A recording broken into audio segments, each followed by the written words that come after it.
Tumindi ang tensyon ngayon sa pagitan ng Malacanang at mga miyembro ng Armed Forces of the Philippines at Philippine National Police matapos lumutang mga ulat na naghahanda ang ilang opisyal ng militar at polisiya para sa isang malawakang pag-alsa laban kay Pangulong Kuting Jr.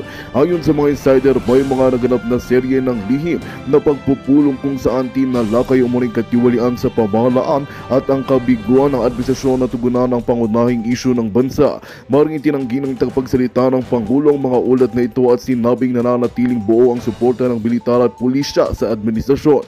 Gayunpaman, ilang retired generals ang nagpahayag ng suporta sa posibleng pagkilos ng kanilang mga kasamahan. Ang pag-aalsa ay hindi para sa kapangyarihan kundi para sa prinsipyo at pagkakapantay-pantay. Pahayag ng isang opisyal na tumangging magpakilala. Patuloy na nag-aabang ang publiko sa susunod na hakbang ng AFP at PNP habang nananatiling tikom ang Malacanang sa issue. Ayon sa mga eksperto, ang patuloy na tensyon ay maaaring magdulot ng hindi inaasang pagbabago sa liderato ng bansa. Sa gitna ng lahat ng ito, nananawagan ng simbahan at iba pang civic groups para sa mapayapang resolusyon at pagtutulungan upang maiwasan ang kaguluhan. At yan nga ang balitang ating pagkakatutukan. Ngunit bago ang lahat, siguraduhin mag-subscribe at i-hit ang notification bell para sa patuloy na pagtutok sa mga sulyap ng bagong balita sa tunay na boses ng masa.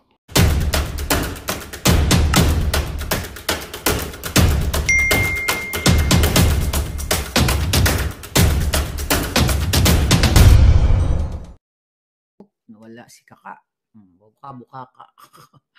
Ayan, nambudol sa Pilipino. So patuloy tayong maghahatid sa inyo ng mga updates. Kaya naman si Annabel Ballesteros, si Alicia Gervan, ayun, si Beautiful Life, thank you so much. At sa inyo mga palangga, si Prada Lucho, si Bebot Borromeo. Kumusta ka na, Bebot? Si Trollbuster na laging present. So ano ba itong pag-uusapan natin, mga kababayan? Okay, ang title natin for today ay Bakit Batalyon? Bata-batalyon ang mga sundalo. Huwad Committee, Pikon, tina-target tayo. At ano nga ba ang mensahe ng panaginip? Okay, mga kababayan, syempre mga nakatutok dito sa akin, di ba? In the past, nananaginip tayo. At kailangan ma-share ko sa inyo kasi nagtataka lang ako. Sabi ko nga, sa tagal ko na paglaban sa politika, sa mga demonyo sa politika. Since 2015, di naman ako nananaginip about politics or about, about mga figures, mga political figures. Pero today, hayaan ninyong i-analyze natin ang ating mga panaginip. Ito na. Alright. Actually, nung nagising ako kanina, nakalimutan ko yung panaginip ko. Di ba ganon? Habang nagluluto ako ng bonggang-bongga, sabi ko nanaginip ako Something na connection sa politika. Hindi ko talaga siya maisip, mga palangga. So ang ginawa ko, nahiga muna ako, tinuloy ko yung panaginip ko, baka matuloy. No, hindi. Inanalyze ko ano ba yung panaginip ko. So anyway, at ni-research din natin at nagtanong ako sa aking palangga na magaling ang interpretasyon sa panaginip. So ito muna yung panaginip ko. Ang kwento is ganito. Presidente na si Sara Duterte. Okay?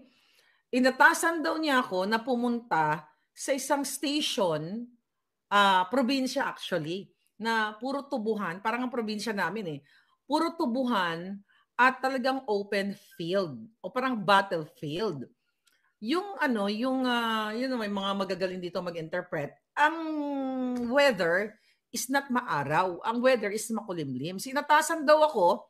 Pero hindi si Sara mismo na nagsabi, ikaw Maharlika, hindi niya ako kinausap doon sa panaginip ko. Basta ang alam ko siya, kasi siya doon yung presidente. Sabi niya, i-check mo yung mga sundalo, mga bruskong-bruso. Alam niya sa panaginip ko, ang bubrusko talaga ng mga sundalo.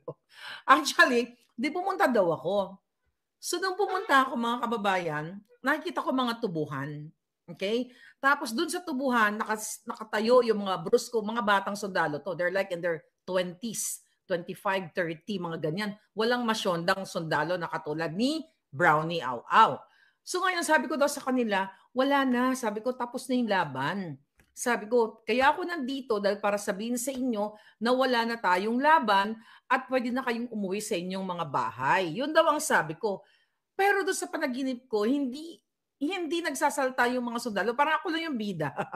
Ako lang yung bida sa panaginip ko. Tapos imagine mo yung mga war zone or mga battlefield pag sa mga pelikula, di ba, patag yan, tapos may mga puno-puno na ganyan. Pero ang nakikita ko talaga tubuhan. I don't know kung anong meaning ng mga tubuhan na nagtatago. Ang dami-daming sundalo at they're very happy. Sabi ko daw, hindi nalalabas yung mga NPA. Sabi, inaantay daw nila, nakaganon. Sabi ko, hindi na makakalabas ang NPA. Nandito ako para sabihin sa inyo na umuwi na kayo. Sabi ko daw, to ngayon, umuwi na kami. Hindi, ako muna umuwi. Tapos ito ang twist ng panaginip. Sinusundan daw ako ng isang bruskong sundalo. O, di ba, type ako. Di ba, type ako ng bruskong sundalo. Tapos ang eksena, walang dialogue yung sundalo. Basta alam ko, sinusundan niya ako o ginagwardyan ba niya ako or whatever. Tapos, dun sa panaginip ko, sumakay ako ng tricycle. Ano talaga. Nakakaloka. So, sumakay ako ng tricycle. Pero yung pala, hiwalay kami nung sundalong yon. Tapos may kasama akong bata.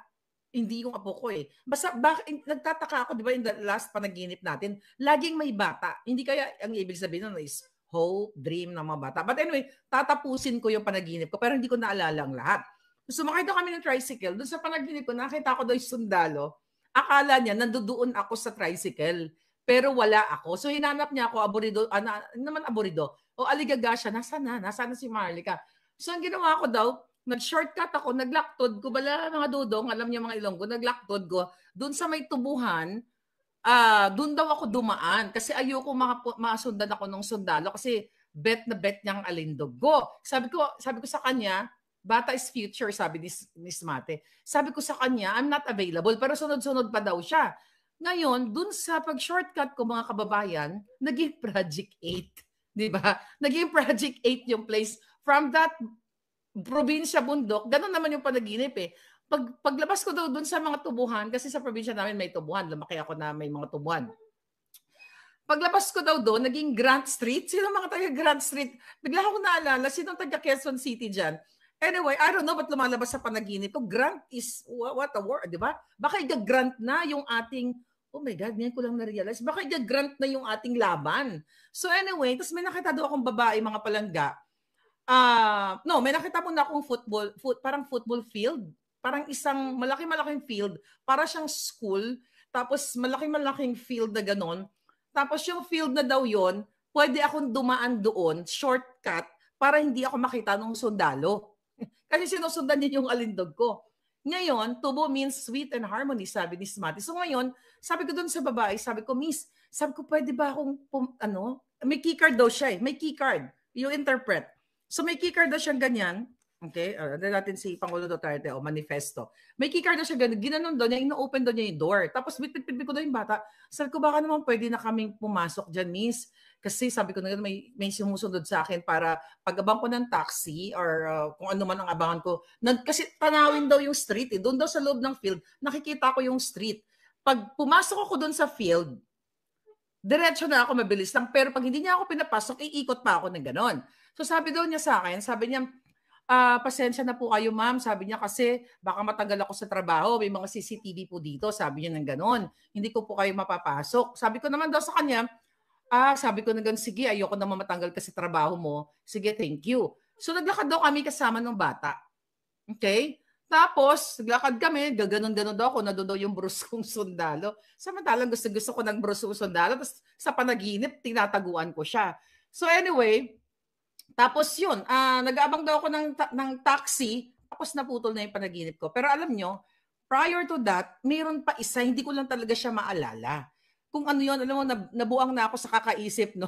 Sabi ko, ano yung part? Kasi parang napakaganda nung bago yung panaginip na yun, meron pa nangyari maraming tao eh. Pero hindi ko lang talaga siya maalala. So habang nakahiga ako, talagang pinipil ko yung utak ko, kailangan maalala ko yung panaginip na yun. So anyway, tignan natin kung ano ang ibig sabihin nung panaginip na yun. Kasi, di ba, mga kababayan, yung mga nakakakilala sa akin, nagkikwento ba ako ng mga ganitong klaseng kwento? Hindi naman. Kasi hindi naman talaga ako nananaginip eh. Malapit na tingnan mo, Melvin, nakita nung malapit ang grant sa amin. Ako, baka nandun ka sa panaginip. Nagtaka talaga ako. Sabi ko, Grant Street for so many years. Di ba? Hindi ako nakapunta dun sa kanto na yon, malapit sa inyo. So anyway, Project 8 yun, palangga. Ngayon, ano yung sinisimbolize nito? Okay?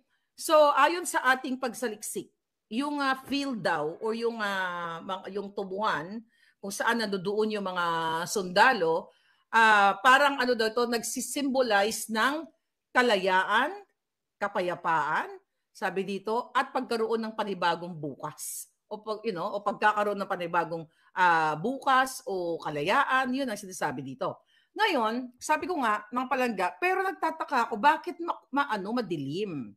'Di ba? Bakit makulimlim? Ano ba ibig sabihin nito? Ngayon, pwede rin may danger, no? Kasi madilim is danger, right? Sa tingin ninyo. So yun lang, yung interpretation ko siguro. Tapos yung mga sundalo, yun ang magandang simbolo. Magandang simbolo yun. Bakit may mga sundalo doon? Kasi ang mga sundalo, sila dapat ang nagpuproteksyon sa atin. Sa soberanya ng Pilipinas, sa buong pangkalahatan, di ba? Sila yung nandoon na pinauwi ko na daw sila. Ano ibig sabihin? Tapos na ba yung laban? So nandoon sila, talagang nakabantay daw sila, nakaready daw silang ganyan, mga kababayan. Pero sabi ko, wala nang laban. Tapos na. Sabi ko ganun, pinauwi na kayo sa mga bahay ninyo ng presidente. Yun daw ang sabi ko, pero wala talagang dialogue eh. Ako lang yung nagsasalta doon eh. Walang dialogue yung sumusunod sa akin. Ang meron lang dialogue yung babae. Na ayaw niya akong padaanin doon sa open field na yun para mag-shortcut. So, tinitignan ko, ina-analyze ko talaga, nagbasa-basa ako. Sabi ko, ano ibig sabihin nun na nawala na yung mga kalaban? Kasi sabi ko nga, sa mga sundalo, wala na sila. Wala na yung mga NPA. May mga NPA doon sa... Wala ko nakitang NPA. Kasi nga nakaganon sa tubuhan eh.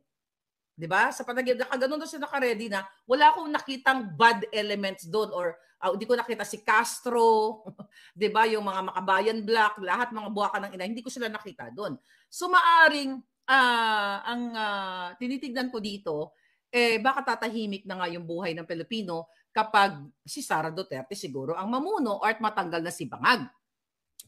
At nagtataka naman ako doon sa panaginip ko na ang nakatatak doon sa panaginip ko na si Sara Duterte ang nag-utos sa akin. Pero hindi ko siya nakausap. Basta alam ko, si Sara ang nagsabi sa akin na ang nagpasabi pala na puntahan ko yung mga sundalo. Kasi nga, wala na. Tapos na yung laban, wala nang mga masasama, wala nang makakaliwang grupo. Kaya, yun. Siguro dahil nga sa araw-araw natin pinag-uusapan to, mga palangga, baka nga ang ibig sabihin nun, wala nang gulo, walang dugo eh. Di ba? In the past, di ba naalala nyo yung panaginip natin? Kaya kinakwento ko sa inyo para natin makalimutan. Di ba yung panaginip natin, yung isa, dalawa, nakalimutan ko na ngayon unang basta marami din tao. Then yung pangalawa, yung may wala rin dugo yun eh, yung sinabi ko, ging ikot kong liog ni Lisa kag ni Kuting. Remember that panaginip here in Santa Monica? Na naglalakad ka. Hindi ko nagkwento yun kasi nakwento ko na doon na inikot ko yung jolo ni Kuting at ni Lisa. Tapos naghanap ako ng bahay na pumasok nga ako doon sa bahay ng isang elderly na pasyente. Remember that? So talagang real yung yung panaginip ko, fresh pa lang naman, na hindi ko pa nakakalimutan. So anyway, ano kaya ang simbolo ng, baka naman assuming lang ako sa panaginip ko na may gusto yung sundalo. Baka naman yung sundalo, sinusundan niya ako to protect me. 'Di ba? Sa tingin nyo, pwede ganun, ano? To protect me dito sa mga, baka may nakasunod sa akin, na mga kalaban or something like that.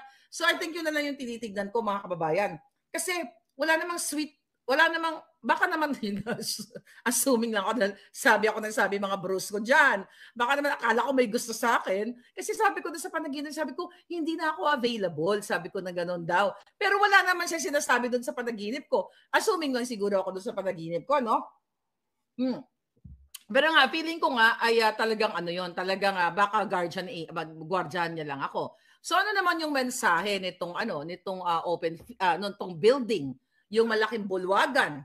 'Di ba? Ano kaya sinisimbolize ito? Bakit gusto ko mag-shortcut doon? Bakit? Pag pinag-anuhan natin yung word na shortcut, baka ma-shortcut na ang what? Ma-shortcut na ang pamumuno ng mga bangag. 'Di ba? I don't know. You can interpret, 'di ba? Tapos, yung pag-abang ko ng taxi, anong ang symbolism nun, mga kababayan? So, ibig sabihin, goodbye na. Baka ang ibig sabihin nun, bye mga bangag, or bye mga kalaban ng bayan, nanalo na kami. So, baka naman pagsakay ko ng taxi, pupunta ako ng Paris. at mag-enjoy ako doon at magsi-celebrate. Di ba? Pwede rin na ganon. Pero anyway, napakaganda ng panaginip ko. Lahat ng panaginip ko wala talagang dugo. Walang dugo. So, yung mga kinuwento ko sa inyo, di ba, wala naman dugo doon. Although sabi ko, inikot ko liog ni Lisa, pero wala talagang dugo and everything. So ngayon, siguro dahil ito yung laban natin. Laban sa korupsyon, laban sa kaalwanan, kapayapaan at katahimikan ng ating bayan. So yun yung nakikita ko doon mga palangga. Teka, basa tayo ng comment. Sa tingin niyo, ano ang kawalan? Good evening. Ayun. Good evening mga palangga. Ferdinand, thank you. Tax-free yun, sabi ni Gorgor TV. Ano yung tax-free? Iwasan na po mag-comment about mga issue ng mga vlogger, sabi ni Zoro. Pag-usapan natin yung eksena. Oo nga, wag nang ganoon. I'm done with it, darling. Okay? Stop na tayo doon. Kasi, pwede ba? Tapos na yun. Now what? Okay? So, ano ang interpretation nyo? Bahala na kayo. Also means authority, sabi ni Alicia, I'm pretty sure VP Sara won't give up and do something for the country she loves. Sabi ni Alicia. Ayun na nga eh. Pero palangga, sabi nga ng palangga ko, sabi ko, gusto ko umaalaala yung panaginip na yung bago yung sundalo. Kasi meron talaga ako, sabi niya, buang ka lang dyan kakaisip. Sabi ko, matulog kaya ako, baka, bumalik yung panaginip. Hindi na talaga eh, naghilay-hilay ako. But anyway, mga kababayan, I hope itong mga panaginip na ito, at nagtataka naman din talaga ako na bakit na nanaginip ako ng madalas.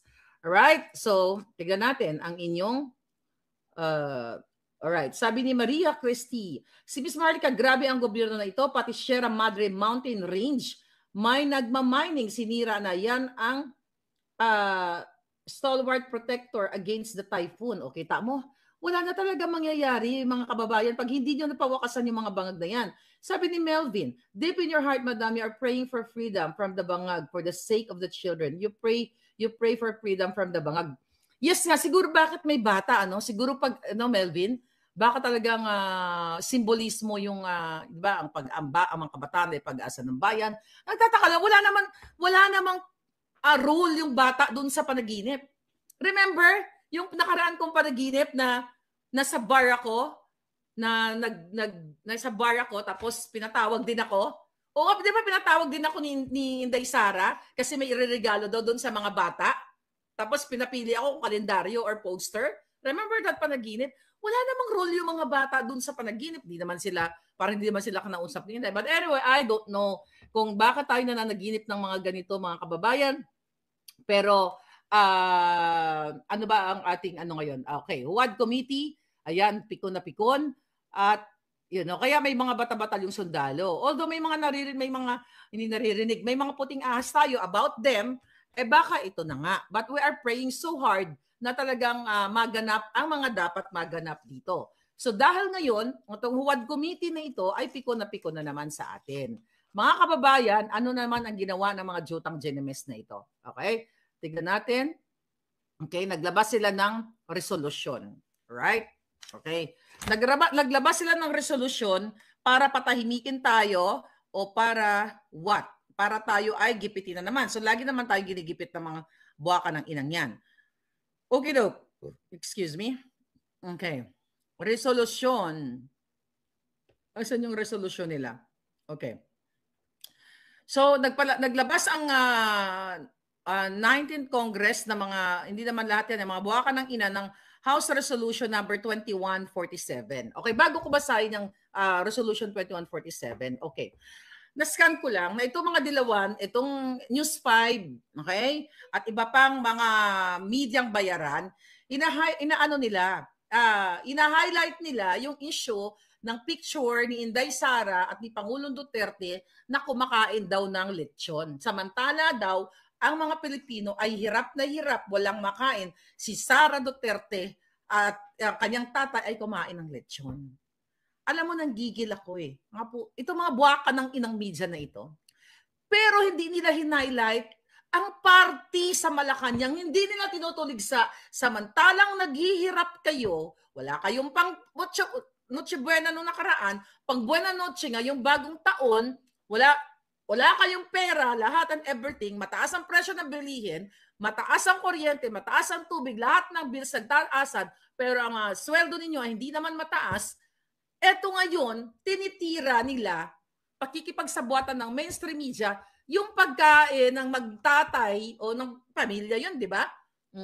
Nila ng lechon. Magkano lang ang lechon? Magkano sa probinsya ang lechon?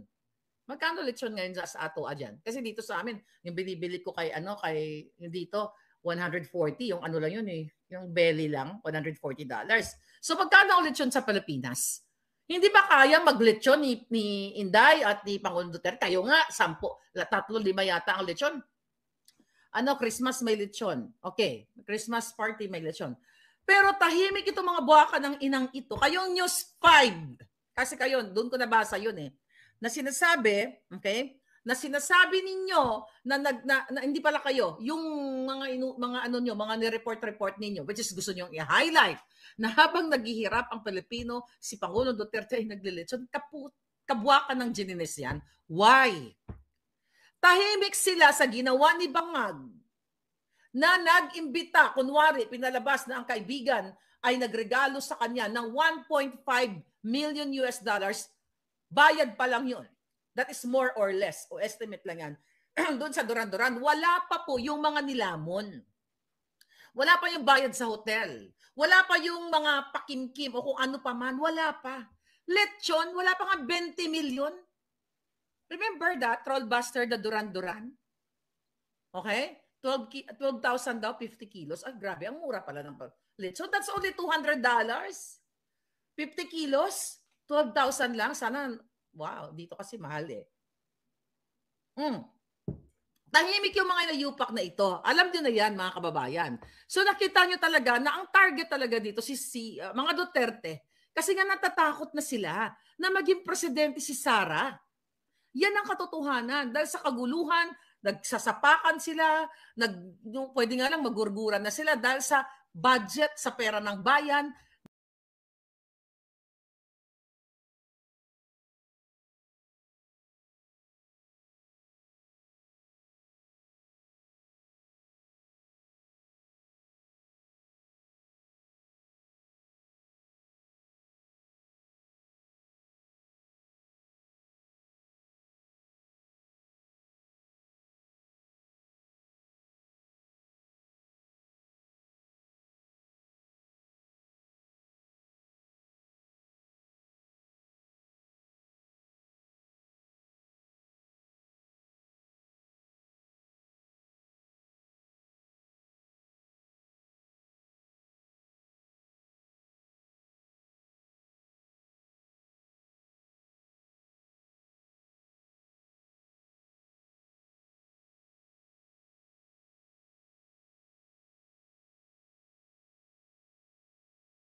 Magandang balita ang hatid namin sa inyo ngayong araw. Sa pagtatapos ng aming balitaan, nagbigay kami ng mga mahalagang impormasyon.